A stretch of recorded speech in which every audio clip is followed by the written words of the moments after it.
Hey guys, मैं दिया अपने शहर से फिर से आपके लिए एक मैसेज लेके आ चुकी हूँ अपनी वीडियो में।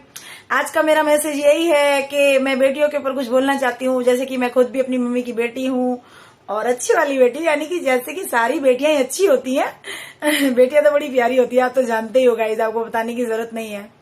तो मैं यही बोलना चाहती हूँ कि किस तरह के स्टेटस हैं ये कि बेटियों को पराया कर देते हैं, ना तो वो उस घर की रहती है ना वो उस घर की रहती है। कितने सारे सपनों के साथ में वो अपने बाबुल के घर को छोड़ के अपने ससुर के घर में जाती है, जिस तरह से वो अपना मईका छोड़ के ससुराल में जाती है और इस तरह से उसे सब चीजें फेस करनी पड़ती हैं। तो मैं इसी विषय में बोलना चाहती हूँ कि बेटियों के मन में कभी भी इस तरह की बातें ना आने दें कि आप इस घर से पराई हो चुकी हैं। उनसे खुल के बात कीजिए। जब वो विदा हो तो उन्हें बोलिए कि वो कभी भी कैसा भी टाइम हो, उनके मम्मी पापा उनके भाई आपके साथ में खड़े हैं।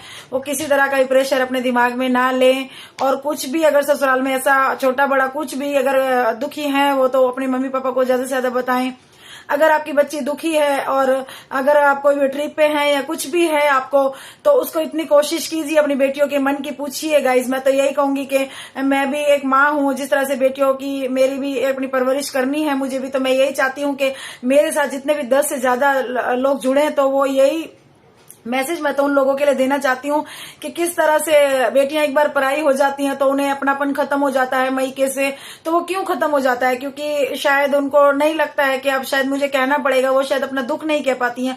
तो इसी दुख के कारण वो अपने आप को अपघात कर लेती हैं। कुछ भी ससुराल में कुछ भी ऐसा घटित होता है जो वो नहीं शेयर कर सकती हैं, तो वो अपने आप को अकेलापन महसूस करती हैं और अपघात की तरफ चली जाती हैं। तो मैं यही बताना चाहती हूँ कि इस तरह की नौबत ना आने दें। ये एक अच्छा समाज की तरफ हमें जाना है और मैं इसी विषय में चर्चा करने आई हूँ कि बेटियों को ज्यादा से ज्यादा दहेज देने के बाद भी बेटियां सुखी नहीं हैं।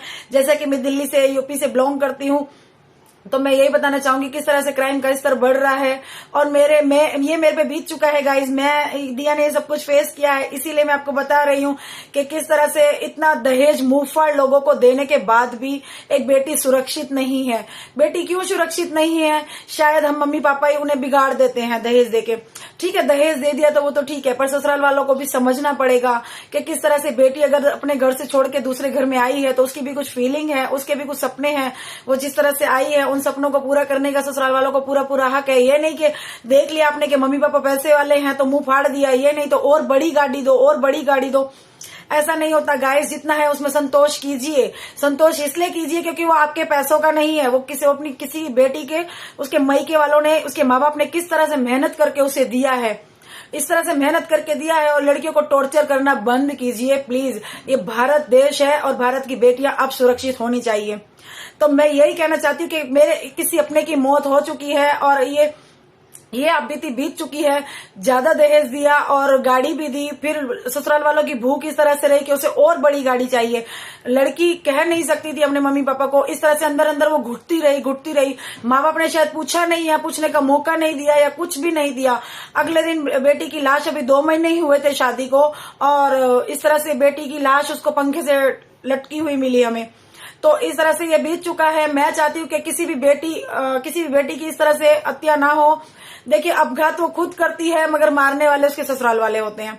तो इन छोटे छोटे मुद्दों को बड़ा बनाने की जरूरत नहीं है। दहेज के नाम पर किसी भी लड़की का इस तरह से ना करें। करने से पहले ये देख ले, अगर आप किसी बेटी के बाप हैं तो आप अगर इस तरह से, ठीक है आपके घर में नहीं चलेगा दहेज या आप ज्यादा पैसे वाले हैं, आप इस तरह से मुंह बंद कर देंगे, पर देखिए ईश्वर पे भरोसा रखिए, उसके न्याय पे भरोसा रखिए। आज नहीं तो कल आप अगर किसी की बेटी को दुखी करते हैं तो आपकी बच्ची को दुख का सामना जरूर करना पड़ेगा, उन परिस्थितियों से गुजरना पड़ेगा। गाइज, मैं बोल रही हूँ, ये मेरा एक्सपीरियंस है और ये सब कुछ सहन किया हुआ है दिया ने।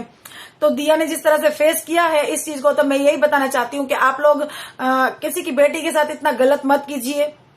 कोई भी फालतू नहीं है। जिस तरह से आपकी बेटी को चोट लगती है दूसरी बेटी को भी इस तरह से ही लगती है। ससुराल में अगर बेटी आई हुई है, ननंद है, भाभी है, ननंद भाभी का रिश्ता इस तरह से होना चाहिए, बहन से बढ़ के होना चाहिए। मैं जानती हूँ कभी कभी बहनों में भी नहीं बनती है, तो बहनों से बढ़कर भी भाभी का रिश्ता अगर है तो ईश्वर की सोच से ऊपर रखना चाहिए उसको।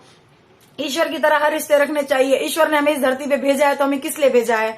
हमें इसी गंदी सोच को नीचे रख के ऊंची सोच रखने के लिए भेजा है। ऊंचे लेवल की स्टैंडर्ड सोच रखी है अपनी। ये नहीं कि उसके घर में इस तरह से दुखी है तो हमें भी दुखी करनी है और वो